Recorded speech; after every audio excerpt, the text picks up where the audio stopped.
কল্পনা করুন তো এমন একটি দেশের কথা যেখানে গভীর মাঝরাতেও আকাশে জল জল করে সূর্যর আলো, কিংবা এমন এক স্বর্গরাজ্য যেখানকার শহরগুলো সমুদ্রে পানির উপর ভেসে থাকে এবং সেই দেশে অপরাধের হার প্রায় শূন্যের কোঠায়। উত্তর মেরুর বরফের কোল ঘেঁষে দাঁড়িয়ে থাকা অত্যন্ত শান্ত, পরিচ্ছন্ন ও অপার সৌন্দর্যের সেই দেশটির নাম কিংডম অফ নরওয়ে। কিন্তু কিভাবে রক্তচাপ বাড়ানো প্রাচীন শতাব্দীর ভাইকিং জলদস্যুদের দেশ আজকের শান্ত ও বিশ্বের অন্যতম সুখী দেশে পরিণত হলো? সমুদ্রের বুক চিরে জেগে থাকা এদের রূপকথার মতো শহরগুলো দেখতে কেমন? কেনই বা এখানকার একটি শহরে দাফন করা বা মারা যাওয়া বন্ধ বললেই চলে?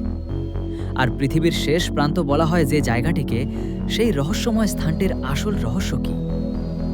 দেশ বিদেশের গল্পের আজকের দীর্ঘ ও বিস্তারিত পর্বে চলুন সহজ ভাষায় জেনে নেওয়া যাক নরওয়ের ইতিহাস, ঐতিহ্য, আজব নিয়ম এবং চোখ ধাঁধানো সব পর্যটন স্পট। আপনি যদি পৃথিবীর মানচিত্রে ঠিক উত্তর দিকে এগোতে থাকেন, তবে সর্বশেষ যে স্বাধীন দেশটি পাবেন সেটাই নরওয়ে।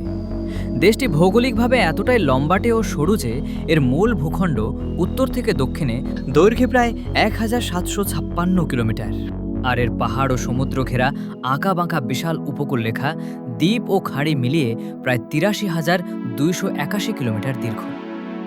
এটি এতই বিশাল যে একজন মানুষ যদি প্রতিদিন টানা 12 ঘন্টা করে হেঁটে যান, তবে এই পুরো উপকূল পার হতে তার লেগে যাবে প্রায় 3 বছর 9 মাস। নরওয়ে একটি নর্ডিক ও স্ক্যান্ডিনেভিয়ান দেশ। মূল ভূখণ্ড ছাড়াও উত্তর মেরুর অদূরে সাভালাবার্ড, আটলান্টিকের ইয়ান মাইন এবং দক্ষিণ মেরুর কাছে বোভেট আইল্যান্ডের মতো অঞ্চলের অন্তর্ভুক্ত। সবগুলো দ্বীপ মিলিয়ে নরওয়ের মোট আয়তন প্রায় 3,85,027 বর্গ কিলোমিটার, যা আয়তনে আমাদের বাংলাদেশের চেয়ে প্রায় 2.5 গুণ বড়। কিন্তু সবচেয়ে চমকপ্রদ তথ্য হলো, এত বড় ভূখণ্ড হওয়া সত্ত্বেও পুরো নরওয়েতে মানুষ বাস করেন মাত্র 56 লক্ষ।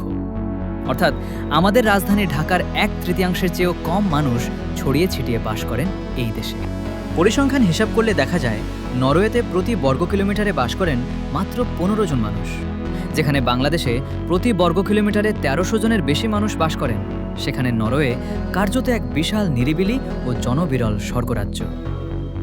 নরওয়েকে বলা হয় নিশীথ সূর্যের দেশ। উত্তর মেরুর খুব কাছে হওয়ায় গ্রীষ্মকালে মে থেকে জুলাই মাস পর্যন্ত সেখানে সূর্য ডুবেই না। ঘড়ির কাঁটায় রাত 12টা বা 1টা বাজলেও আকাশে জল জল করে সূর্য। আর শীতকালে আবার ঠিক তার উল্টো, টানা কয়েক সপ্তাহ সূর্য ওঠেই না। চারপাশ ডুবে থাকে বরফ আর নিস্তব্ধতায়। নরওয়ের শহরগুলোর প্রধান সৌন্দর্য লুকিয়ে আছে এদের সামুদ্রিক গঠন ও আধুনিক স্থাপত্যে। দেশটির উপকূল জুড়ে রয়েছে হাজার হাজার ফিওর্ড, অর্থাৎ হিমবাহের ক্ষয়কার্যের ফলে পাহাড়ের ভেতরের দিকে সমুদ্রের পানি ঢুকে তৈরি হওয়া গভীর জলপথ। এই ফিওর্ডগুলোর ওপর এবং কোল ঘেঁষেই গড়ে উঠেছে নরওয়ের বিখ্যাত সব শহর। অসলো। নরওয়ের রাজধানী অসলো শহরের দিকে তাকালেই মনে হবে পুরো শহরটাই বুঝি সমুদ্রের পানির সাথে ভেসে আছে। শহরের বিখ্যাত অসলো অপেরা হাউস এমনভাবে তৈরি করা হয়েছে যেন এটি সমুদ্রের পানি থেকে উঠে আসা বিশাল এক বরফের টুকরো বা আইসবার্গ। এটি নরওয়ের দ্বিতীয় বৃহত্তম শহর, যাকে বলা হয় 7 পাহাড়ের শহর। সমুদ্রের কোল ঘেঁষে থাকা এর প্রাচীন রং বেরঙের কাঠে তৈরি বাড়িগুলোর যেটি ইউনেস্কো ওয়ার্ল্ড হেরিটেজ সাইটের অংশ। প্রেইকেস্টোলেন। রোমাঞ্চপ্রিয় পর্যটকদের কাছে নরওয়ে এক স্বপ্নের দেশ। প্রেইকেস্টোলেন হল সমুদ্রের সমতল থেকে প্রায় 1982 ফুট উঁচুতে অবস্থিত এক সোজা খাড়া পাহাড়। পাহাড়টির চূড়ায় প্রায় 25 মিটারের এক সমতল পাথরের মঞ্চ আছে, যেখানে দাঁড়ালে মনে হয় যেন আপনি মেঘের ওপর শূন্যে ঝুলে আছেন।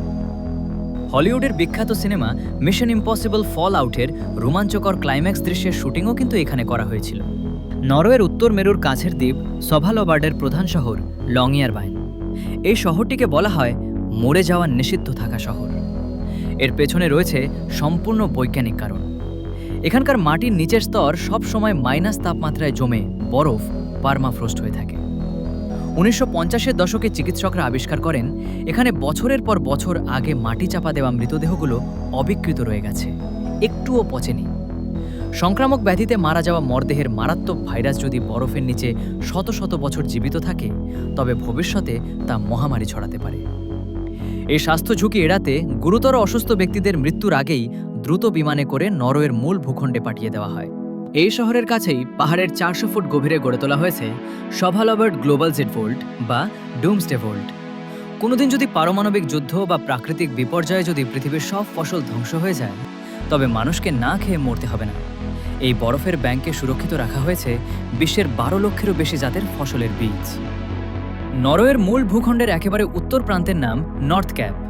ইউরোপ মহাদেশের হাইওয়ে সিটি দিয়ে গাড়ি চালিয়ে স্থলপথে সর্বশেষ যে সীমানায় পৌঁছানো যায় সেটাই এই নর্থ ক্যাপ। আর এই নর্থ ক্যাপে নিয়ে যাওয়া I-69 হাইওয়েকেই বলা হয় পৃথিবীর শেষ রাস্তা। কারণ গাড়ি চালিয়ে স্থলপথে এর চেয়ে উত্তরে পৃথিবীতে আর কোথাও যাওয়ার কোনো রাস্তা নেই। আজকে যে নরওয়েকে আমরা অত্যন্ত শান্ত, সভ্য ও নীতিবান হিসেবে দেখছি, 1000 বছর আগে তাদের ইতিহাস কিন্তু এমন ছিল না। 800 থেকে 1066 খ্রিস্টাব্দ পর্যন্ত এই অঞ্চলের অধিবাসীরা ছিল রক্ত গরম করা দুঃসাহসী ভাইকিং যোদ্ধা ও নাবিক। তারা বিশাল কাঠের জাহাজে চড়ে পুরো ইউরোপের সমুদ্রে দাপিয়ে বেড়াত। পরবর্তীতে তারা খ্রিস্ট ধর্ম গ্রহণ করে কৃষিকাজে মনোযোগ দেয় এবং 1905 সালে ডেনমার্ক ও সুইডেনের শাসন থেকে মুক্ত হয়ে স্বাধীন নরওয়ে গড়ে তোলে। ইতিহাসের সেই ভাইকিংদের বংশধরেরাই আজ গড়ে তুলেছে বিশ্বের অন্যতম সেরা সমাজ ব্যবস্থা। বিশ্ব সুখ প্রতিবেদন ওয়ার্ল্ড হ্যাপিনেস রিপোর্ট অনুযায়ী পৃথিবীর সবচেয়ে সুখী দেশগুলো তালিকায় নরওয়ে সবসময় প্রথম সারিতে থাকে। নরওয়েতে অপরাধের হার বিশ্বের সর্বনিম্ন। এখানকার টহল পুলিশ সদস্যরা সচরাচর ডিউটিতে কোনো অস্ত্র সাথে রাখেন না, কারণ তারা মনে করেন অস্ত্র দেখলে মানুষের মনে অনর্থক ভয়ের সঞ্চার হয়। নরওয়ের জেলখানাগুলোকে বলা হয় বিশ্বের সবচেয়ে মানবিক কারাগার। আসামিদের এখানে পশুর মতো খাঁচায় না রেখে আধুনিক ঘর, বই ও কাজ শেখানো হয়, যাতে জেল থেকে বেরিয়ে তারা আবার অপরাধে না জড়িয়ে ভালো মানুষ হয়ে সমাজে ফিরতে পারে।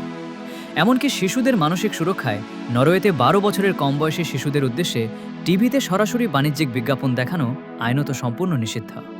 সমুদ্রের নিচে থাকা তেল, প্রাকৃতিক গ্যাস এবং বিশ্বখ্যাত সামুদ্রিক স্যামন মাছ বিক্রি করে নরওয়ে আজ ইউরোপের অন্যতম ধনকুবের রাষ্ট্র। তেল বিক্রি থেকে প্রাপ্ত কোটি কোটি ডলার তারা বিলাসিতায় না উড়িয়ে জমা করে তাদের গভর্নমেন্ট পেনশন ফান্ড গ্লোবালে। প্রায় 1.7 ট্রিলিয়ন ডলারের এই সার্বভৌম ফান্ড নরওয়ের প্রতিটি নাগরিকের ভবিষ্যৎ সামাজিক নিরাপত্তা ও সামাজিক সেবা নিশ্চিত করে। নরওয়েতে শিক্ষার হার 100%। প্রতি বছর বিশ্বের সবচেয়ে সম্মানিত শান্তিতে নোবেল পুরস্কার প্রদান করা হয় নরওয়ের রাজধানী অসলোতেই। উচ্চশিক্ষার জন্য অনেক বাংলাদেশি শিক্ষার্থীও নরওয়েতে পাড়ি জমাচ্ছেন, কারণ এখানকার পাবলিক বিশ্ববিদ্যালয়গুলোতে মানসম্মত শিক্ষার সুযোগ রয়েছে। তবে প্রচণ্ড ঠান্ডা আবহাওয়া, শীতকালের দীর্ঘ অন্ধকার, ভাষার ভিন্নতা এবং অতিরিক্ত জীবনযাত্রার খরচ সামলানো নতুন বাংলাদেশিদের জন্য কিছুটা চ্যালেঞ্জিং। তবে স্থানীয় ভাষা শিখে নিতে পারলে নরওয়ে হতে পারে বসবাস করার জন্য পৃথিবীর অন্যতম সেরা ঠিকানা। সমুদ্রের কোল ঘেঁষে ভেসে থাকা ভাসমান শহর আর অপার প্রাকৃতিক সৌন্দর্যের নরওয়ে সত্যিই পৃথিবীর বুকে এক জীবন্ত রূপকথার রাজ্য।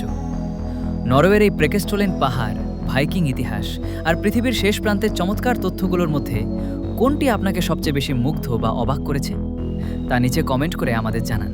বিশ্বের নানা প্রান্তের এরকম রোমাঞ্চকর, সুন্দর ও অজানা গল্পের ধারাবাহিক আয়োজন উপভোগ করতে আমাদের দেশ বিদেশের গল্প চ্যানেলটি এখনই সাবস্ক্রাইব করে পাশে থাকা বেল আইকনটি চেপে অন করে রাখুন। ভিডিওটি ভালো লাগলে এটি লাইক দিন এবং বন্ধুদের সাথে শেয়ার করতে একদম ভুলবেন না। খুব শীঘ্রই দেখা হচ্ছে বিশ্বের অন্য কোনো বিস্ময়কর দেশের গল্প নিয়ে। ততক্ষণ পর্যন্ত সবাই ভালো থাকুন, সুস্থ ও নিরাপদ থাকুন। আল্লাহ হাফেজ।